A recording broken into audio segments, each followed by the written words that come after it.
kita ya. Nah, untuk hari ini saya akan sedikit menjelaskan tentang karakteristik dan kompetensi peserta didik ya. Jadi sebelum saya menjelaskan apa sih itu kompetensi, jadi ada beberapa istilah-istilah di dalam dunia pendidikan yang harus kalian pahami ya. Mungkin kalian sambil mempelajari mata kuliah teori belajar dan pembelajaran TBP ya. Jadi dalam dunia pendidikan nanti kalian akan sering mendengar istilah kognitif, afektif, dan psikomotorik. Ya. Jadi kognitif itu adalah istilah untuk mendeskripsikan atau mengidentifikasikan sebuah kemampuan pada aspek pengetahuan. Ya. Jadi menurut Anderson dan Krathwohl ya, yang menemukan teori Bloom, yaitu si Anderson dan Krathwohl, bahwa di dalam kegiatan berpikir manusia itu ada beberapa tingkatan kemampuan yang disebut kalau di bidang pengetahuan disebut kognitif.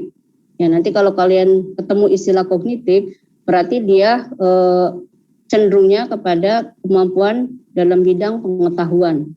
Ya. Kemudian lagi ada istilah namanya afektif. Ya. Itu adalah kecenderungannya pada bidang atau aspek sikap. Ya, jadi dalam kurikulum 2013 sikap itu terbagi dua, ada sikap spiritual dan ada sikap sosial. Ya, jadi nanti kenapa kita mempelajari ini? Karena di dalam perencanaan pembelajaran itu kita harus mulai nanti di dalam RPP mengidentifikasi apa sih kemampuan atau kompetensi yang harus dicapai oleh peserta didik atau siswa yang kita ajar. Nah, menurut ilmu pendidikan, menurut penelitian Anderson dan Krathwohl, bahwa di dalam diri manusia itu ada beberapa kompetensi yang harus dimiliki dan harus dicapai oleh peserta didik, terutama dalam kegiatan pembelajaran. Di antaranya tadi adalah pada bidang kognitif, yaitu pada bidang pengetahuan. Kemudian pada bidang afektif, yaitu pada bidang sikap, di mana sikap terbagi dua, yaitu sikap spiritual dan sikap sosial. Lalu yang terakhir adalah pada bidang psikomotorik, yaitu pada bidang keterampilan. Ya, jadi nanti kalian akan sering ketemu istilah-istilah ini dalam bahan ajar, kemudian juga dalam kurikulum. Ya, nanti ketika kalian praktek membuat RPP atau nanti kalian melihat bahan ajar baik pada jenjang SD maupun SMP maupun SMA atau yang sederajat, yaitu di madrasah ibtidaiyah, kemudian madrasah sanawiyah maupun madrasah aliyah, ada istilah-istilah yang disebut kompetensi inti, kemudian ada kompetensi dasar. Nah, itu nanti ranahnya ke sini, yaitu ke aspek kognitif, aspek afektif, dan aspek psikomotorik. Ya. Jadi yang hari ini kita pelajari adalah pada ranah kognitif dulu. Nanti insya Allah Rabu depan kita mulai memahami pada kompetensi di afektif dan juga kompetensi di psikomotorik. Sekaligus nanti kita lihat kurikulum yang sudah ditetapkan oleh pemerintah berdasarkan jenjang ya. Jenjang yang terutama kita pelajari adalah jenjang di pendidikan menengah dan dasar, yaitu dari mulai SD sampai dengan SMA. Nanti kita lihat seperti apa tuntutan yang harus dimiliki oleh peserta didik atau siswa untuk kemampuan kognitifnya seperti apa, kemudian kemampuan afektifnya seperti apa, lalu kemampuan psikomotoriknya seperti apa. Nah, jadi kita nanti ketika membuat atau menetapkan kompetensi atau kemampuan, yang pertama melihat kurikulum. Jadi kurikulum itu acuan dasar, nanti ditetapkan oleh pemerintah, silakan. Paling tidak peserta didik kita itu harus mencapai minimal apa yang sudah ditetapkan oleh pemerintah. Nah, selanjutnya kalau mau dicapai yang lebih tinggi silakan. Tapi dengan mempertimbangkan, nah tadi ya dari awal perkuliahan sudah saya katakan kita harus mempertimbangkan karakteristik siswa kita. Ya, jangan nanti kita terlalu tinggi capaian yang mau kita tetapkan, sedangkan karakteristik atau kompetensi yang dimiliki siswa kita ternyata mereka kemampuannya secara tingkatan psikologi kan ada tuh ya, ada yang istilahnya IQ-nya sekian ya, kemudian yang paling rendah umpamanya embisil ya, embisil itu agak tinggi di atas idiot gitu. Nah itu harus kita pertimbangkan. Jadi ketika kita menetapkan kompetensi atau kemampuan, kita harus mempertimbangkan juga kondisi siswa kita di dalam kelas ya. Nah, tapi acuan dasarnya atau utamanya adalah minimal yang sudah ada di dalam kurikulum. Itu minimal. Jadi memang pemerintah kita, terutama di Kementerian Pendidikan dan Kebudayaan, untuk kompetensi ini sudah ditetapkan. Ya. Tinggal nanti guru-guru mengembangkan dengan mempertimbangkan tadi ya. Pertimbangannya adalah tadi ya, kemampuan siswa kita. Guru pasti sudah tahu kan, oh ternyata siswa yang kita ajar ini kemampuannya banyak yang umpamanya ya hanya di bawah rata-rata atau ya biasa-biasa saja. Nah maka kemungkinan cukup kita mengejar apa yang sudah ditetapkan oleh pemerintah. Tapi kalau memang banyak yang sekiranya di atas rata-rata, ya silakan mencapai lebih dari itu. Intinya adalah yang sebenarnya dalam pembelajaran ini bukan utamanya mencapai kompetensi yang sudah ditetapkan, tapi intinya adalah mereka punya kemampuan atau punya motivasi. Itu yang paling utama sekali yang harus kita camkan ya. Karena yang namanya tingkat pencapaian itu kan pastinya sangat dipengaruhi oleh kondisi psikologisnya.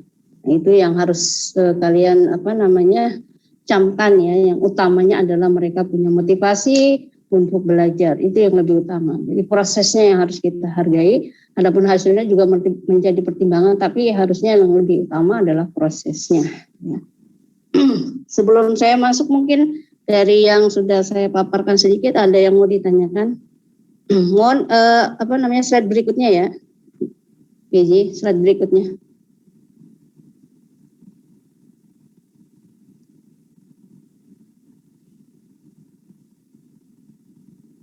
Minta tolong yang slide berikutnya. Oh, iklan dulu nih. Ada muncul Nur Khalifah ya, PJ-nya ya. Ternyata yang namanya Nur Khalifah cantik ini. Ya.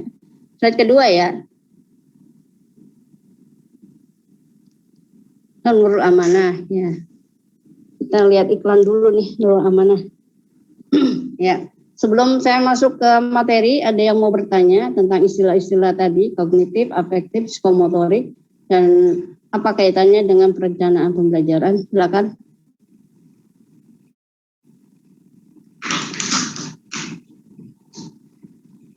Ada yang mau bertanya? Silakan. Silakan. Ibu, ya, maaf silakan. Bu, izin nge-record, boleh nggak Bu? Oh, silakan, boleh. Saya yang record ya? Harus dari saya ya? Iya Bu, bisa. Ya, bentar ya.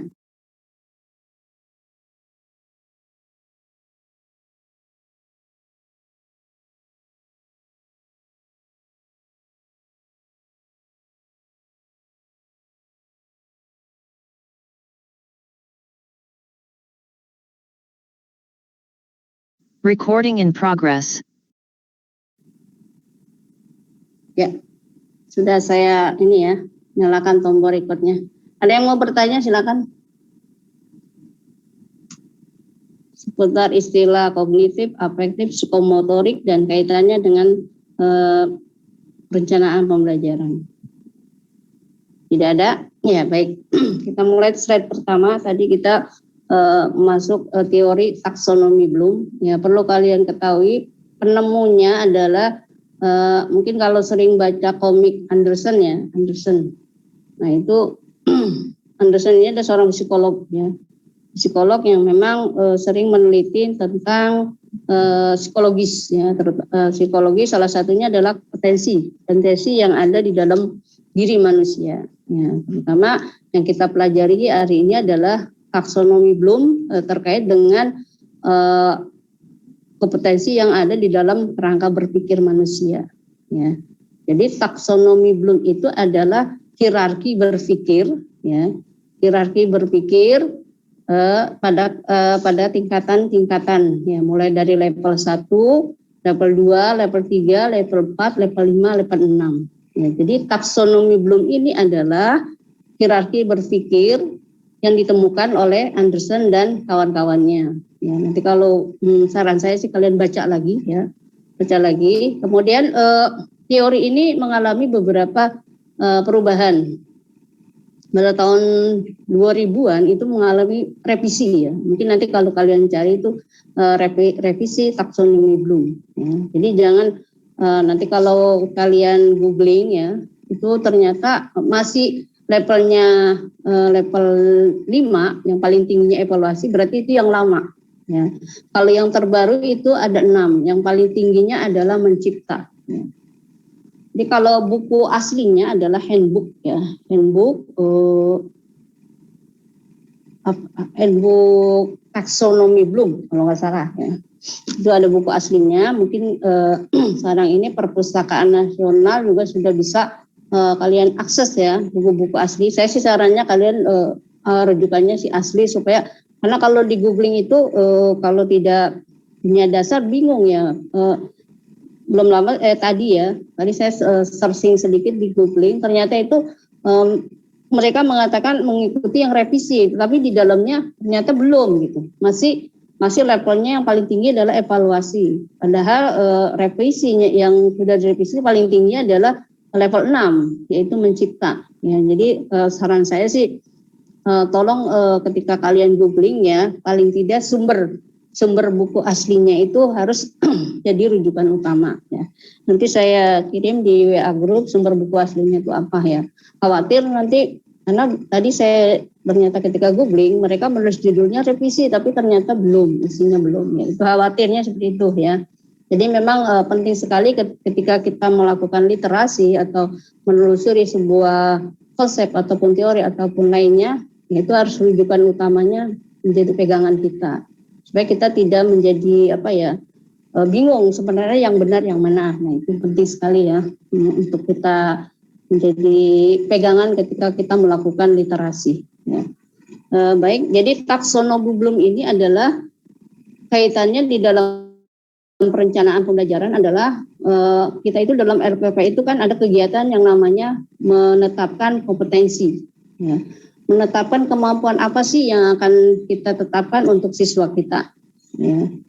Nah ternyata untuk kegiatan penetapan kemampuan ini sudah ditetapkan oleh pemerintah, yaitu ada yang namanya kompetensi inti, ada yang namanya kompetensi dasar. Nah kompetensi inti ini pemerintah mengacu kepada teorinya, salah satunya teorinya Bloom, yaitu ada kompetensi inti di bidang sikap, yaitu sikap terbagi dua, ada sikap spiritual dan juga sikap sosial. Lalu juga ada kompetensi inti pada bidang pengetahuan atau disebutnya dengan kognitif. Ya. Nah ini yang kita pelajari hari ini adalah kompetensi di bidang pengetahuan atau kognitif.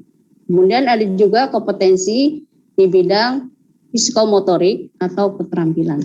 Ya. Mudah-mudahan kalian paham istilah itu ya. Jadi apa itu sih kompetensi afektif, apa itu kompetensi kognitif, apa itu kompetensi psikomotorik. Nah, sebelum saya lanjut, saya minta satu orang bisa menjelaskan arti istilah kognitif, afektif, dan psikomotorik. Ya, silakan. Satu orang aja.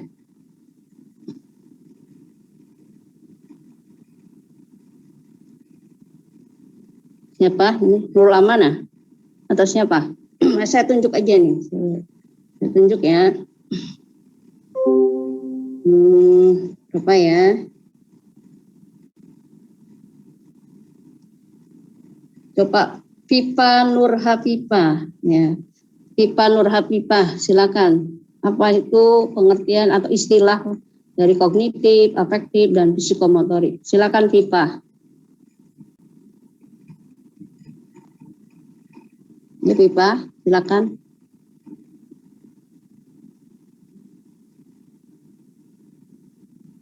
Ada Pipa?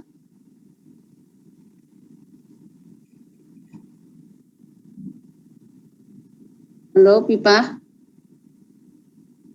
Ada?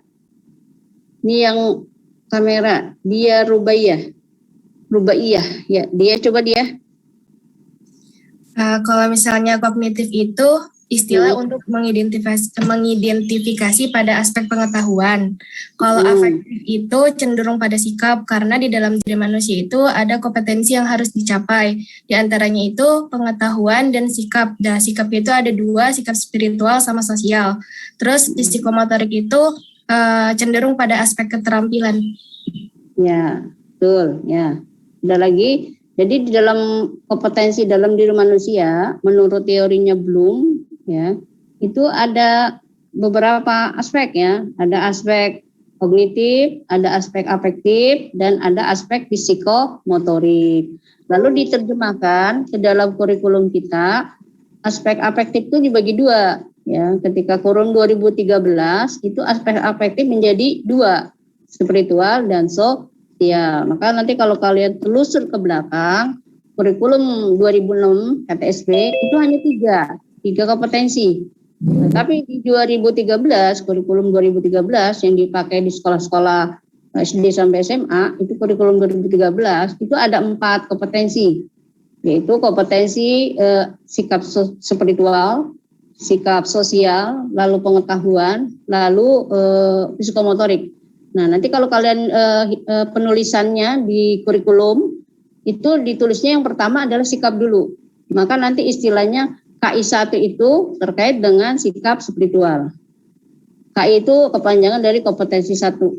Nah, jadi kompetensi 1 itu adalah pada sikap spiritual. Kompetensi pertama inti dulu ya. Kompetensi inti 1 itu adalah sikap spiritual. Lalu kompetensi inti 2 itu adalah sikap sosial.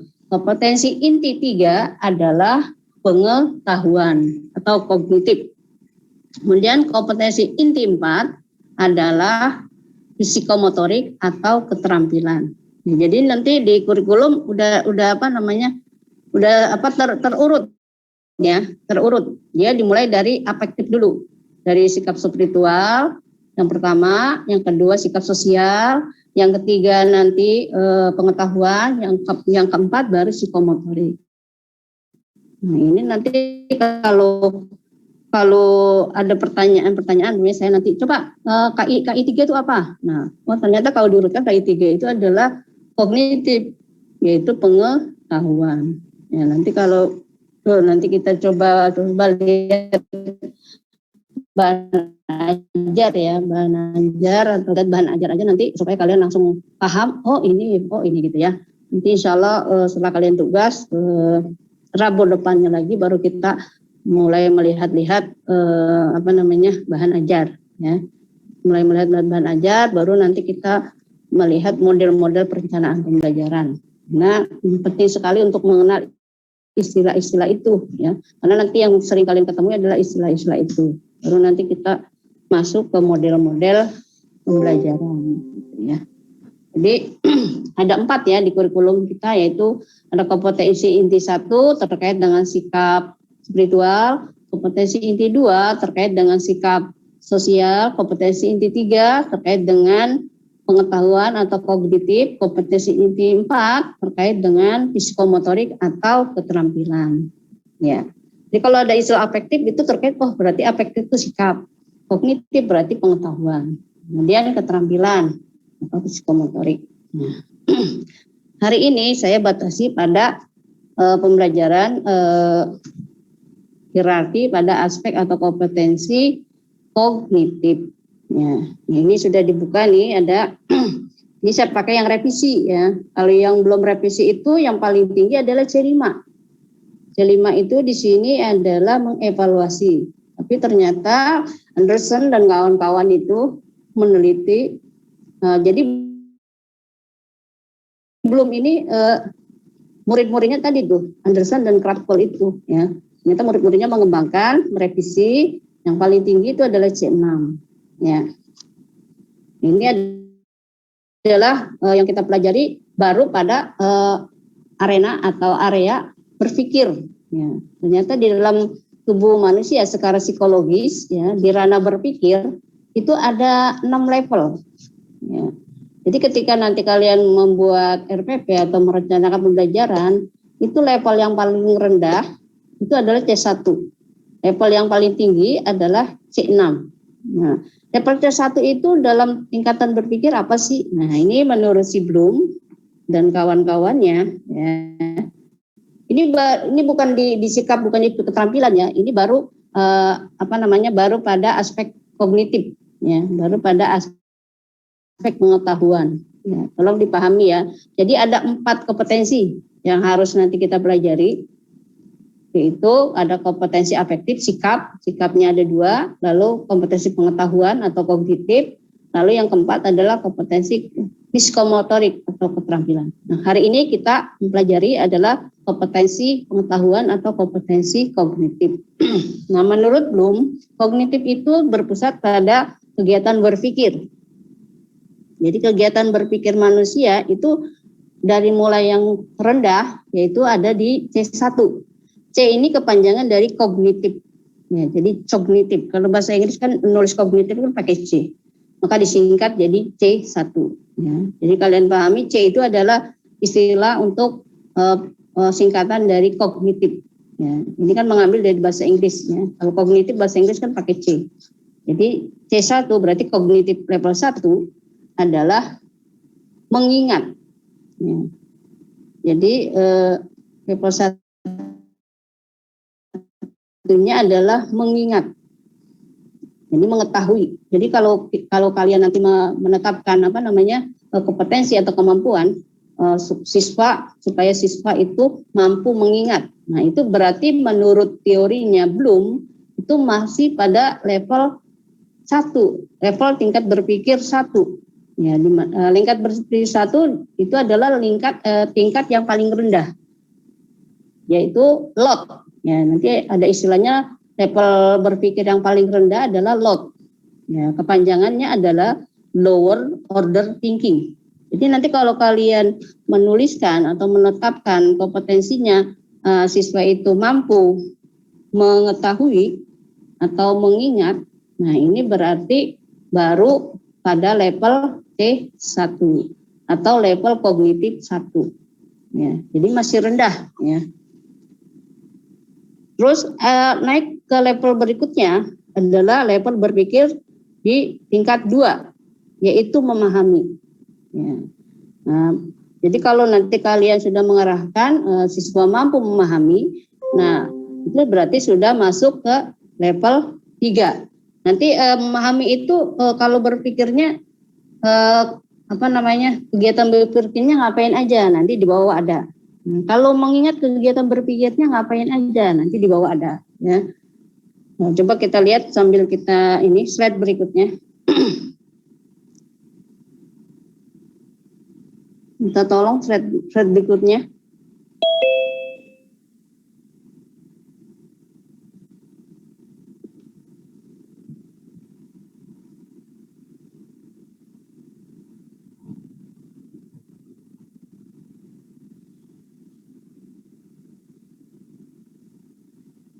Ya, slide berikutnya biar langsung dilihat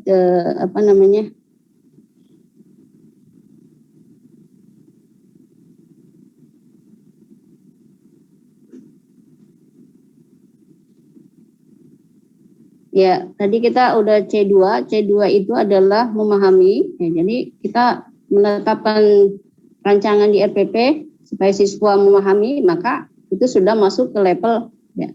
Slide ketiga. Ini slide ketiga. Iya, Bu. Ya. Ya, nanti kan ini ada 2 kolom ya. Tadi kan menurut taksonomi yang revisi, level 1 itu baru pada mengetahui ya. Level 2 memahami, level 3 atau C3 itu adalah analisis ya. Level 3 menerapkan, aplikasi menerapkan, kemudian level 4 adalah analisis, level 5 evaluasi, level 6 adalah mencipta. Nah, tingkat berpikir C1 itu diidentifikasi adalah kemampuan berpikir yang paling rendah, atau singkatannya adalah LOT, lower order thinking. Jadi C1 itu adalah LOT. Kemudian yang tengahnya yang mana? Nah, yang tengah adalah C2 sampai C3. Yang disilakan dengan MOD. MOD itu kepanjangan dari middle order thinking. Jadi kemampuan berpikir tengah itu orang pada level kognitif 2 dan level kognitif 3. Level kognitif 2 yaitu memahami, dan level kognitif 3 yaitu menerapkan. Jadi kalau kalian nanti menetapkan siswa mampu memahami, siswa mampu menerapkan, itu berarti sudah pada level MOD, middle, ya, berpikir tingkat tengah, ya, sedang berarti. Yang rendah tadi hanya C1, yaitu ketika menetapkan siswa hanya mampu mengingat, berarti itu yang paling rendah. Ya. Jadi loadnya yang paling rendah hanya di C1, kemudian level sedangnya ada di C2 dan C3. Nah di sini kemudian yang paling tinggi, ya hot, ya, yang hot level berpikir paling tinggi itu ada di mana saja, di kognitif tingkat berapa? Ya ternyata yang paling tinggi menurut teorinya Bloom yaitu pada di C4, C5 dan C6. Ya. C4, C5, C6 itu adalah C4-nya adalah kalau kalian menetapkan siswa mampu menganalisis C4, kemudian siswa mampu mengevaluasi C5 dan siswa mampu menciptakan, itu berarti sudah hot. Hot kepanjangan dari higher order thinking. Ada lagi tambahkan skill, ya, higher order thinking skill pakai S, jadi hot, higher order thinking skill. Nah, higher order thinking skill ini adalah level tertinggi dalam berpikir manusia. Di mana saja letaknya? Itu tadi di kognitif 4, kognitif 5 dan kognitif 6, atau di C4, C5, C6. C4 itu apa sih? Menganalisis, mengevaluasi, C5 dan C6 menciptakan. Nah, dari 6 ini kalian sudah bisa mengklasifikasi, ya. Jadi ada 3 klasifikasi, ada load, ada mod, ada hot. Ya, mungkin kalian suka dengar ada soal-soal hot. Suka dengar istilah kita harus menjadi seorang yang kreatif, inovatif. Nah, kreatif, inovatif ini kalau di tingkatan berpikir sudah masuk levelnya hot, level yang tinggi, level yang higher, yaitu ada di C4, C5, C6, menganalisis, mengevaluasi, dan menciptakan. Nah, tapi kita bingung itu apa sih kerjanya? Nah, di sini ada kolom, ya, ada 2 kolom. Ini ada di sebelah kiri. Kalau di saya ini sebelah kiri ada penjelasan macam-macam pengetahuan, bentuk pengetahuan. Kemudian ada sebelahnya lagi adalah dimensi proses berpikir kognitif. Ya, proses berpikir. Ternyata proses berpikir level C1 apa itu? Ya. Level berpikir C1 itu adalah mengenali, ya, recognition, kemudian mengingat, ya, recalling. Jadi kalau kalian nanti menetapkan IRPP, kompetensi atau indikator yang harus dicapai siswa hanya pada untuk mengenali atau hanya untuk mengingat, nah itu berarti levelnya adalah level C1. Yang tadi diidentifikasi level yang paling rendah.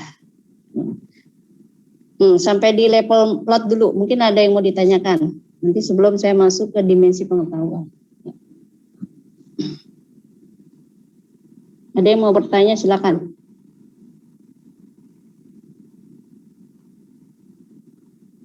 Ada? Tidak ada. Ya, lanjut. Saya ke level C2. Nah, level C2 itu memahami. Nah, memahami itu proses berpikirnya apa aja sih? Apa yang harus kita apa yang harus kita tetapkan kemampuannya di dalam level berpikir 2 atau C2. Yang pertama adalah kita menetapkan supaya siswa itu mampu menafsirkan, interpreting, ya. Kemudian siswa mampu memberi contoh, siswa mampu meringkas, siswa mampu menarik inferensi, ya, menarik kesimpulan, menarik inferensi, kemudian membandingkan, menjelaskan. Nah itu sering kita ada soal-soal menjelaskan. Nah ini sudah pada levelnya C2. Nah, C2 tadi diidentifikasi sebagai mod, ya, yang sedang. Ya. Jadi kemampuan yang sedang. Ya. Jadi di sini bisa kalian pahami, ya. Jadi kalau kegiatan berpikir memahami itu apa saja? Nah ini ada 8 kegiatan berpikir yang bisa dijadikan kompetensi. Ya, kompetensi pada bidang pengetahuan. Kompetensi pada bidang pengetahuan, umpamanya kalian di paper nulis ketemu umpamanya materi wudhu. Nah, di situ ditetapkan pada materi ini kompetensi yang dia akan dicapai adalah pada C2, umpamanya siswa mampu menjelaskan pengertian wudhu. Nah, itu berarti udah masuk di level C2, gitu ya. Kemudian kegiatan berpikir di C3 itu apa saja? Ya, mengaplikasikan. Nah, di sini bisa umpamanya mengimplementasikan konsep-konsep atau mengimplementasikan teori, mengimplementasikan secara ini ya, secara tertulis ya. Dia bisa menjelaskan pengertian-pengertian atau konsep-konsep wudhu, pengertian-pengertian tentang sholat sunnah, sholat rawatib dan sebagainya. Nah, ini dia berarti sudah bisa mengaplikasikan teori ya, teori. Kemudian bisa juga dia mengaplikasikannya pada ayat-ayat, namanya ada ayat ini. Nah, ini berarti berkenaan dengan apa? Itu berarti sudah pada level C3. Jadi C3 ini sudah bisa menerapkan teori ini digunakan atau pengertian ini digunakan dalam aspek apa? Nah, itu berarti sudah bisa mengaplikasikan. Jadi aplikasi ini berbeda dengan keterampilan ya. Jadi aplikasi ini aplikasi dalam tatanan berpikir. Ya, jadi dia sudah bisa ketika ada suatu kasus, dia sudah bisa ini berarti tidak sesuai dengan ayat ini umpamanya. Nah, itu berarti dia sudah bisa mengaplikasikan. Ini berarti contoh ini terkait dengan hadis ini. Itu berarti sudah mengaplikasikan. Jadi aplikasi di sini aplikasi dalam tatanan berpikir. Semuanya pada ranah berpikir, bukan pada ranah fisik ya. Artinya bukan pada hal yang harus ditindaklanjuti dengan fisik ya. Karena kalau dengan fisik ada lagi yaitu psikomotorik, keterampilan. Jadi semua ini masih pada ranah berpikir. Ya. Jadi dalam kegiatan yang ada di otak manusia, ya, belum menggunakan gerakan-gerakan. Kalau udah menggunakan gerakan, berarti udah psikomotorik, gitu ya. Harus dibedakan. Jadi aplikasi di sini dia sudah bisa menjelaskan, umpamanya kalau ada ayat ini, berarti ini kaitannya dengan ini, gitu. Jadi seperti itu. Jadi mengaplikasikan itu, menjalankan kegiatan berpikirnya, bisa mengimplementasikan, bisa menjalankan. Lalu pada level 4 kegiatan berpikirnya apa? Kegiatan analisis itu apa aja sih? Yaitu menguraikan, mengorganisir, dan menemukan makna. Jadi kalau nanti kalian ada suatu materi, kemudian disuruh siswa itu setelah materi ini diajarkan, siswa harus bisa apa? Artinya bisa mengklasifikasi, mengidentifikasi. Nah, itu berarti sudah menganalisis, bisa menemukan makna dari kandungan ayat. Nah, itu berarti sudah menganalisis. Ya. Lalu kegiatan di C5 apa aja?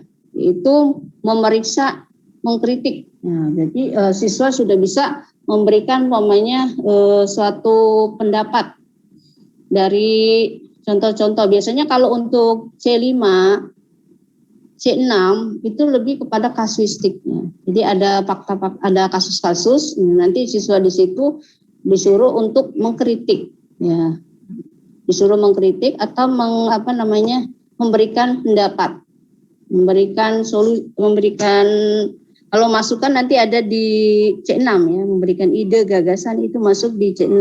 Kalau mengevaluasi ini adalah mengevaluasi artinya menilai dari suatu kasus-kasus, suatu hasil-hasil survei orang atau teori-teori yang tidak relevan. Nah, itu bisa dikaitkan dengan kegiatan di C5. Jadi ketika siswa kita harapkan dia bisa mampu membedakan atau bisa mengkritisi dari kesimpulan mana yang salah, mana yang benar dari sebuah kasus. Nah, itu sudah masuk ke dalam kegiatan berpikir mengevaluasi. Jadi dia sudah memilah-milah teori yang tepat untuk kasus ini atau teori yang salah untuk kasus ini atau kesimpulan yang salah. Itu ada di level C5. Kalau C6, nah ini kegiatannya apa saja? Nah, dia sudah bisa merencanakan. Kalau umpamanya kalian menugaskan bagaimana solusi dari sebuah permasalahan ini, apa yang harus kalian lakukan. Nah, ini dia akan merencanakan. Nah, itu sudah masuk kepada kegiatan mencipta. Ya. Atau kalian di sini bagaimana cara membuat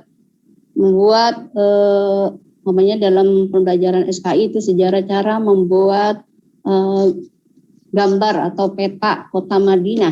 Nah, itu sudah masuk dalam ranah mencipta. Ya, jadi mencipta ini kegiatannya ini merumuskan, merencanakan dan memproduksi. Memproduksi juga dalam tatanan berpikir ya. Belum pada tatanan membuat produk nyata tapi dalam sebuah kegiatan berpikir. Jadi kaitannya dengan ide-ide ya. Bagaimana dia merancang, bagaimana dia akan membuat sesuatu, bagaimana dia menemukan solusi. Nah, itu adalah kegiatan dalam ranah C6. Ya, jadi menciptakan di sini masih menciptakan berpikir, ya kaitannya dengan memberikan ide atau solusi. Ya, atau merencanakan sesuatu itu masuk dalam level C6. Ya. Sampai di sini ada yang mau ditanyakan? Silakan.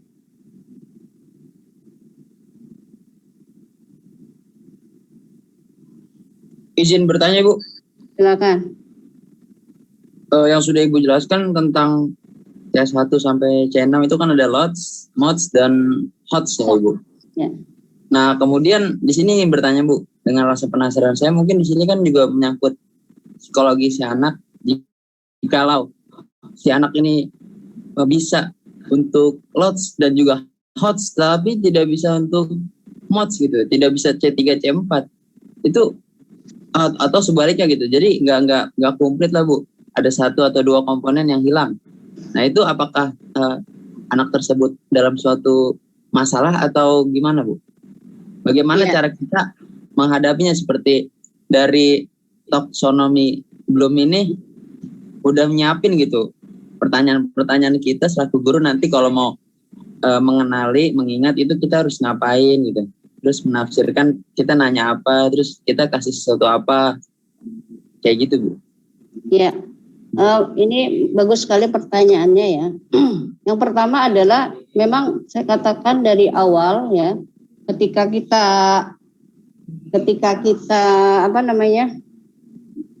ingin mengajar, itu pertama harus kenal karakteristik siswa kita dulu. Ya, kita harus kenal dulu siswa kita itu seperti apa. Ya, di kelas kita itu rata-ratanya seperti apa kemampuannya? Ya, apakah mereka itu dalam kurva normal? Artinya ada yang umpamanya dari 40 siswa, ada yang kemampuannya di atas 20 orang umpamanya di atas rata-rata. Kemudian ada yang sedang-sedang saja, umpamanya 20-nya sedang-sedang saja. Nah, dari situ kita sudah punya pemetaan. Nah, dari mana kita dapat info kondisi siswa kita? Yang pertama, kalau kita sudah sering ngajar, umpamanya kita udah pernah ngajar di kelas 1, 2, 3. Nah, berarti ketika kita ngajar di kelas 4 kita sudah kenal. Tapi bagaimana kalau kita guru baru? Nah, itu kita boleh bertanya, ya, boleh bertanya dengan guru-guru yang sudah gimana dari segi kemampuan anak-anak ini gitu. Atau bisa juga kita melakukan pretest. Ya, kemarin sudah katakan kita bisa pretest secara kualitatif, bisa secara kuantitatif. Secara kualitatif bisa kita gunakan bertanya langsung. Kalau seandainya dengan kondisi sekarang ini kita bisa menggunakan alat bantu online, kita menggunakan Slido, kita adakan polling, motivasi mereka itu seperti apa. Kemudian setelah itu bisa juga kita bertanya langsung kepada guru-guru yang sudah lebih dahulu atau yang senior. Di kelas ini gimana sih kemampuannya? Kebanyakannya ada di kurva apa? Paling banyak di atas rata-rata atau memang kurvanya normal. Nah, jadi pertama itu dulu. Langkah kedua adalah ada nanti kalau kalian kaitannya dengan membuat soal. Nah, ini ada teori di dalam soal ini tidak boleh membuat soal pada level hot semua. Ya. Jadi soal itu secara teori harus 30% di mudah ya. Di yang sedang ya 30% di mudah atau di sulit, 30% di sulit, 40% itu di mudah, kemudian 40%-nya lagi bisa 30%-nya lagi di sedang. Yang sedang 40, yang 30 di sulit, atau yang 30 di yang mudah gitu ya. Jadi porsinya adalah, atau kalau memang orangnya normal itu bisa ada rata semuanya. Jadi umpamanya dari 10 soal, 3 soal ada soal yang 4 soal itu soal yang sedang, sisanya di sulit dan di mudah ya. Jadi melihat lagi kondisi kepada siswa kita. Kalau memang siswa kita di atas rata-rata, bisa jadi soal hotnya itu lebih banyak. Tapi kalau siswa kita ternyata banyakkan di bawah rata-rata, bisa jadi hanya 1 soal sulit, kebanyakannya soal yang mudah dan sedang. Jadi pertimbangannya itu di aspek psikologis. Jadi kalau lihat dari soal begitu. Kemudian bagaimana kita membuat supaya materi kita tercapai. Kalau tadi dari soal itu ya, kita pertimbangkan ada soal mudah, sedang, dan sulit. Tapi kalau dari metode, ini banyak metode ya, metode supaya, karena yang membedakan orang cerdas dan tidak cerdas itu adalah kecepatan dalam menerima informasi. Nah, bagaimana supaya tidak terlalu lambat mereka. Kemudian supaya mereka tidak terlambat, itu banyak model-model pembelajaran yang interaktif. Ya, yang penting mereka tercapai, walaupun lambat mereka tercapai. Nah itu nanti kita belajar merencanakan, nanti juga ada mata kuliah strategi. Di perencanaan ini kita hanya mengenal, mengidentifikasi model-model interaktif yang bisa membantu dari berbagai gaya belajar siswa kita. Itu bisa kita lihat dari untuk membantu siswa yang beragam itu dengan berbagai model-model pembelajaran yang bervariasi. Nah itu salah satunya begitu ya. Jadi kita kenal psikologis dulu, lalu dalam membuat soal itu harus beragam. Ada soal mudah, sedang, dan sulit. Kemudian model pembelajaran yang kita gunakan juga harus beragam. Model penilaiannya pun umpamanya kalau siswa kita di dalam tugas itu jangan selalu bentuknya selalu tes ya. Kita gunakan itu beragam. Umpamanya kemampuan dia berkomunikasi kan menurut multiple intelligence. Jadi kecerdasan manusia itu kan banyak, bukan hanya di aspek pengetahuan ya, tapi banyak. Oleh karena itu nanti bentuk penilaiannya juga sebaiknya beragam ya. Jangan hanya di aspek satu aja. Nah, ini yang banyak kesalahan adalah kita rata-rata itu lebih mengejar pada aspek pengetahuan atau akademik, sedangkan kemampuan-kemampuan yang lain tidak tercover. Nah, kebutuhan kita malah saat ini adalah orang-orang yang terampil, yang mampu berkomunikasi, mampu bekerja sama. Itu yang penting yang harus kita perhatikan saat ini, bukan hanya sekedar dia orang yang hafal-hafal konsep, orang yang punya kemampuan tadi di Bloom ya, tapi juga nanti bisa kemampuan di afektif, juga kemampuan di psikomotorik. Jadi seperti itu ya. Siapa tadi yang bertanya? Terima kasih Bu. Ya. Ini udah pertanyaan kamu ini udah masuk 3-4 mata pelajaran, mata kuliah ya. Ada evaluasi pembelajaran, ada strategi pembelajaran. Ya, nggak apa-apa sedikit-sedikit ya. Mudah-mudahan bisa dipahami ya. Ya. Ada lagi? Ibu izin bertanya. Boleh nggak sih Bu kalau sebaliknya gitu, siswa yang mengikuti metode belajar dari gurunya? Nah ini ini ada saya sedikit pengalaman saya ya. Sebenarnya kita itu jadi dosen ataupun jadi guru, itu saya dulu gaya belajarnya itu saya tidak menyalahkan dosen juga. Jadi memang ada orang ya, ketika ini pengalaman saya pribadi juga, ketika kita menjawab mirip banget itu titik komanya, ini saya betul-betul waktu itu menghafal apa yang waktu itu mata kuliah apa, ini yang dimaksud ini, itu saya catat gitu. Jadi itu saya belajarnya menghafal. Jadi ternyata ya kalau kita menghafal ini kita tidak ada nanti ada namanya kemampuan metakognisi ya. Jadi kita tidak ada perencanaan bagaimana strategi kita untuk mencapai kemampuan-kemampuan yang lainnya. Lalu kalian bisa merasakan sendiri ya. Kalau seandainya kita itu takut gitu berbeda dari yang sudah diajarkan oleh guru gitu ya. Nah ini khawatirnya kita itu hanya bisa mengikuti saja gitu. Namanya guru ini menulis konsepnya harus begini. Dan ini jalannya, umpamanya dalam pelajaran ini harus jalannya adalah ini. Nah sebenarnya itu seorang guru itu tidak boleh memaksakan siswa itu harus mirip.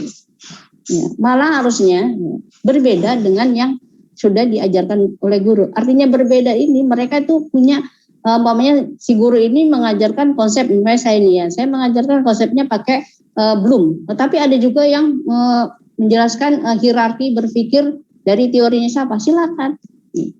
Jadi boleh berbeda. Karena kalau kita memaksakan murid itu harus sama, mereka nanti jadinya menghafal. Dan mereka tidak punya kemampuan untuk literasi yang lebih banyak lagi. Jadi mereka itu jadi orang yang jadi orang penghafal. Artinya penghafal untuk Al-Quran tidak masalah. Tapi kalau untuk menghafal nanti begitu ditanya keterampilan, itu mereka nggak ada kemampuan untuk mempraktekkan dan sebagainya. Khawatir ya itu ya. Salah satu contoh adalah pembelajaran bahasa Inggris. Bahasa Inggris kenapa di Gontor namanya itu sukses atau bahasa Arab di Gontor sukses? Karena kita itu yang ditanamkan adalah grammarnya atau nahunya. Sementara tidak dibiarkan untuk mengeksplor keterampilan-keterampilan. Jadi kita itu seperti menghafal. Umpamanya present itu apa? Kemudian apa sih itu susunan mubtada, khobar itu apa? Tapi itu dibiasakan untuk praktek. Nah ini yang terkadang kita terlalu guru-guru juga pada umumnya itu begitu dulu. Lebih banyak mengarahkan untuk menghafal dibanding kita untuk mengeksplor diri sendiri.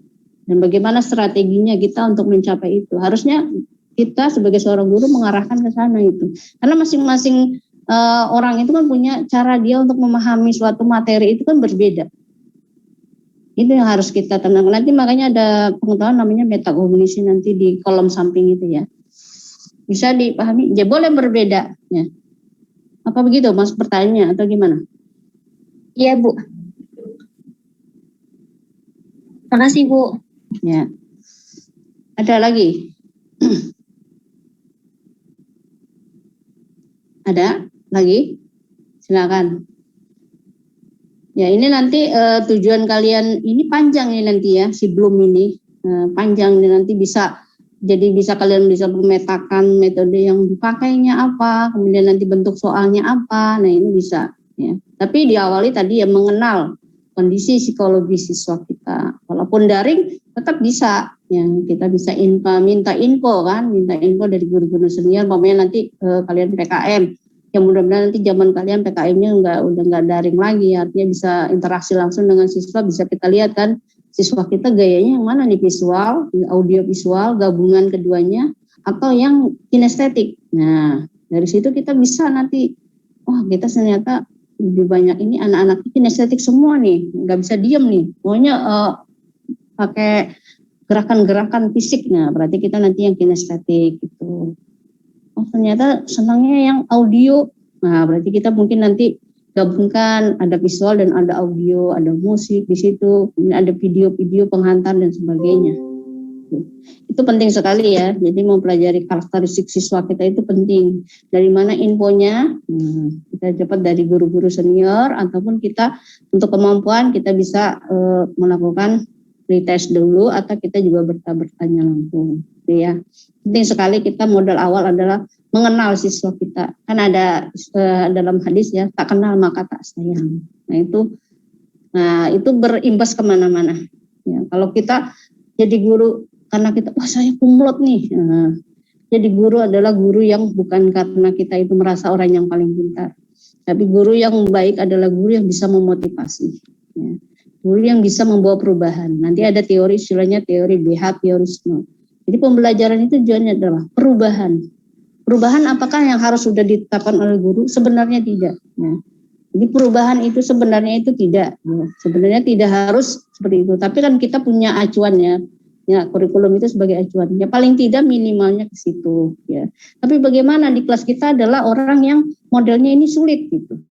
Kemampuannya sulit sekali anaknya diajar ini. Nah itu banyak cara. Ya banyak cara. Bagaimana supaya menghidupkan orang yang kemampuannya ya sulit sekali dia menangkap materi secara cepat. Nah, bagaimana trik-triknya itu? Kita harus kenal dulu. Ternyata kalau tipe orang seperti ini metodenya harus adalah dengan ini. Nah, kita itu sering try, coba aja gitu. Nah, nanti setelah itu kita mengevaluasi melalui penilaian diri. Kira-kira dari metode ini mereka apa yang sudah mereka rasakan? Pertama tanyalah kenyamanan. Ketika mereka nyaman, insya Allah materi-materi yang kita sampaikan, ya, insya Allah mereka walaupun tidak 100% terserap, ya, paling tidak dari 50% aja udah bagus. Gitu ya. Nah itu nanti bagaimana trik-trik kita menetapkan metode yang paling penting adalah membuat mereka nyaman dan senang. Kalau mereka udah nyaman dan senang, ketika walaupun mereka lambat untuk menyerap itu tidak masalah. Karena memang kita harus maklumi ya, kondisi orang itu kan berbeda-beda. Itu yang penting adalah kita bisa memaklumi dan mereka mau untuk mencari informasi-informasi yang lebih lanjut. Itu adalah tugas kita. Ya. Walaupun ketercapaiannya mungkin mereka lambat gitu. Kita sudah ngajar ini, mereka belum ini. Nah, bagaimana caranya? Nah, ada trik-triknya. Kita sesuai mungkin dengan orang ini nggak suka dengan ceramah. Mungkin dia pahamnya langsung dengan praktek, ya. Atau dia mungkin langsung pahamnya dengan contoh. Itu salah satu upaya kita menghadapi perbedaan-perbedaan dari segi psikologis siswa kita. Itu ya. Itu yang penting sekali harus kita tanamkan ya. Model kita seorang guru adalah seorang guru yang manusiawi, seorang guru yang bisa memotivasi. Ya. Pintar bukan karena IPK, tapi pintar karena kita punya kemampuan dari 4 kompetensi guru, yaitu kompetensi kepribadian, kompetensi sosial, kompetensi pedagogik, dan kompetensi profesional.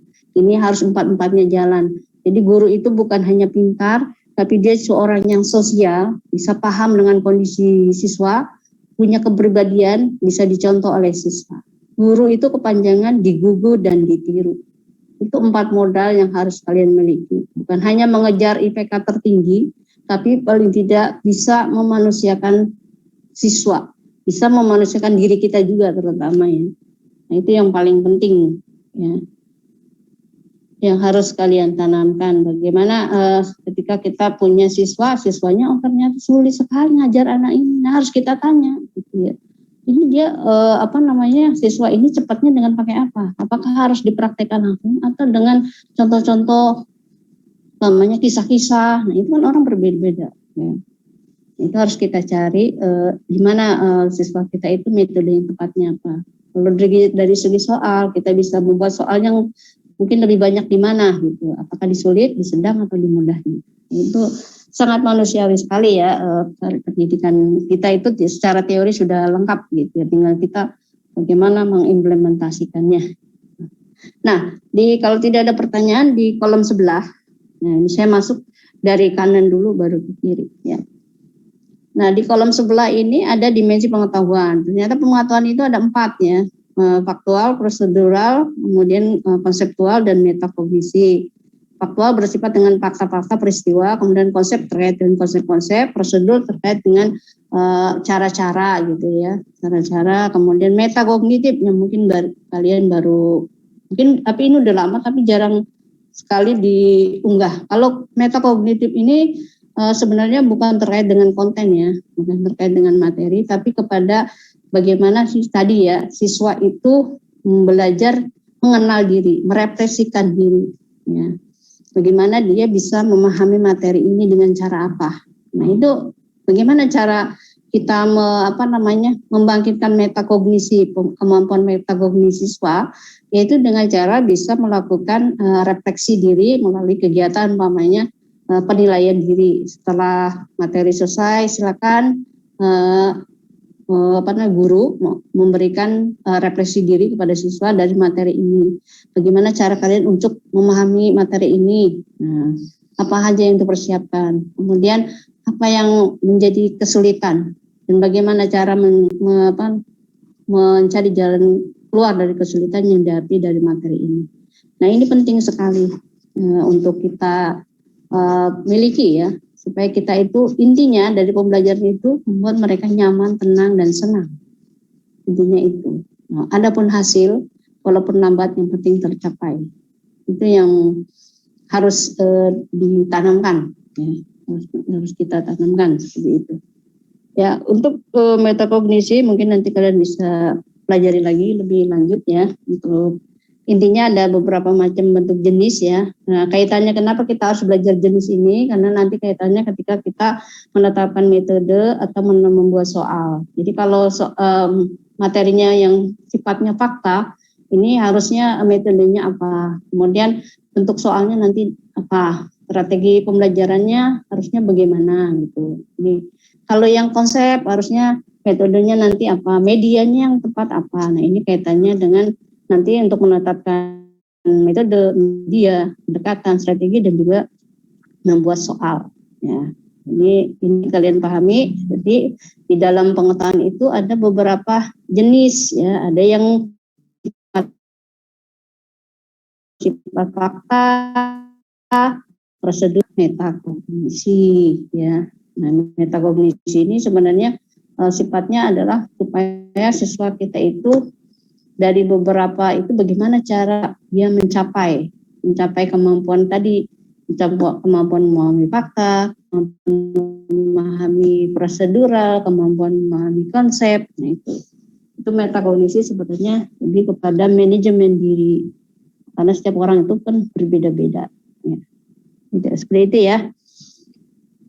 Sambil menunggu ada yang bertanya, nanti ini ada tugas yang memang saya belum bagikan di WA grup ya.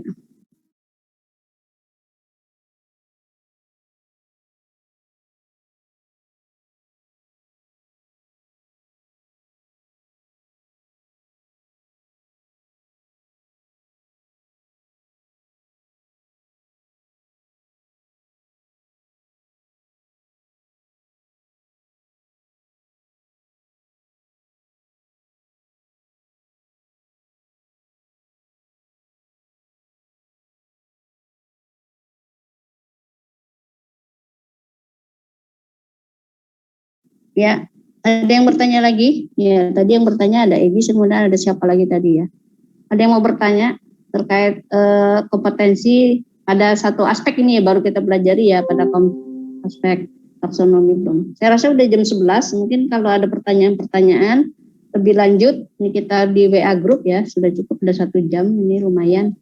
Nanti kalau ada pertanyaan kita di WA grup ya. Kemudian tugasnya sudah saya kasih contoh, ada beberapa kolom.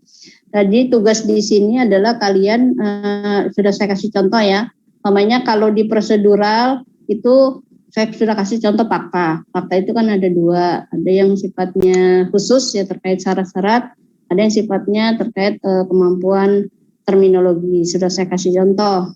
Nah, itu bisa kalian nanti masukkan materi apa yang masuk ke dalam kelompok prosedural, materi apa yang kalian pilih di mana aja, bebas. Nah, ini udah ada ya. Nah, ini saya sudah kasih contoh nih. Nah, lihat materinya, ini materi di bahan ajar. Ya, mau di SMA boleh, mau di SMP boleh, tergantung kelompoknya. Nanti kalian lihat di materi umpamanya di bab fikih, mana yang masuk prosedural, tulis di materi tentang apa. Kemudian pada kolom C1, C2 ini tinggal kalian copy paste dari yang di tadi ya, di taksonomi Bloom itu. Kegiatan berpikirnya apa aja, di situ ditulis ya. Lalu nanti di kolom keterangan itu pilih, kalau seandainya materinya begini, ini lebih tepatnya ke kegiatan berpikir yang mana ya, apakah di level C1, C2, C3, C4, C5, C6. Nah, itu di situ ya, di kolom keterangan dipilih. Itu tugasnya nanti untuk Rabu depan, jadi seminggu dari sekarang ya.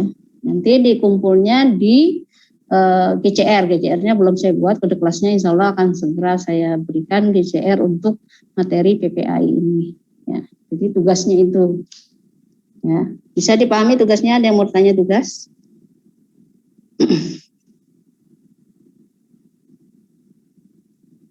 Ya, jadi nanti kalian mengisi di kolom materi dan di kolom keterangan ya. Adapun yang di kolom dimensi kegiatan berpikir itu tinggal di copy paste aja ya. Kalau di kolom keterangan itu memilih yang tepat, yang relevan dengan materi itu apa. Adapun materinya itu bisa diambil dari bahan ajar. Kalau yang saya tulis ini kan contoh, ini ada di luar materi. Tapi untuk fakta mungkin bisa juga ya, fakta-fakta mungkin bisa juga ditambah dari namanya hasil-hasil di koran ataupun di hasil penelitian orang, tapi memang materinya itu memang sesuai dengan yang di bahan ajar, ya baik dari bahan ajar di SD, SMP maupun di SMA. Ya, untuk bahan ajar bebas mau milihnya yang mana, yang mau di jenjang SMA boleh, di SMP, di SD boleh. Ya. Bisa dipaham untuk tugas? Ada yang mau bertanya untuk tugas? Silakan. Atau bisa di WA grup ya, karena ini udah 1 jam lebih, 1 jam 5 menit. Ya. Saya rasa cukup ya, nanti bisa ditanyakan untuk tugas kita di WA Group atau mau japri saya. Yang kurang jelas silakan, kita bebas saja. Yang penting jangan jam 9 malam ya, karena udah tidur itu ya. Karena juga tugas dosen itu biasanya sampai jam 4 gitu. Tapi ada juga yang bertanya di atas jam itu ya nggak apa-apa, asal jam 9 malam. Ya, silakan bagi yang kurang jelas dan kurang paham atau pertanyaan tugas kita di WA Group ya. Terima kasih sudah berpartisipasi. Kita tutup sama-sama dengan membaca Alhamdulillahirabbil alamin. Wassalamualaikum warahmatullahi wabarakatuh. Waalaikumsalam warahmatullahi wabarakatuh.